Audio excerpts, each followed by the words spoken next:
రాజసం లోక రక్షణకై సిలువనెక్కిన రాజసం, చంపుతున్న వారిని క్షమించేంత రాజసం, మరణంలోనికి వెళ్ళి మరీ చావును చంపేసిన రాజసం, తాను చెప్పినట్లే మృత్యుంజయుడైన రాజసం, మేఘం మీద మహిమకేగిన రాజసం, ప్రార్థించుచున్న అందరినీ తన ఆత్మతో నింపిన రాజసం, కేవలం 11 మందితోనే భూలోకమును తల్లకిందులు చేయించిన రాజసం. యూదుల రాజ్యం మొదలు తనను కాదన్న సకల రాజ్యములలోనూ తన ప్రేమ రాజ్యమును స్థాపించిన రాజసం. ప్రాంతమునో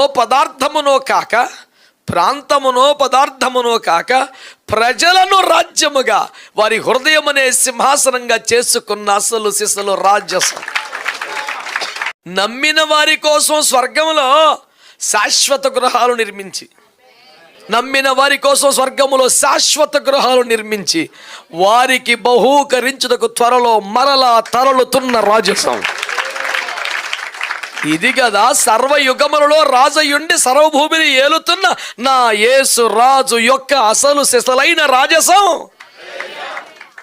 కానీ ఈ లోకరాజులందరూ పాపమునకు లొంగిన వారే, ఆశలను చంపుకోలేక ఇతరులు చంపేసిన సోకాల్డ్ బలాఢ్యులు, మరణముచే మింగివేయబడిన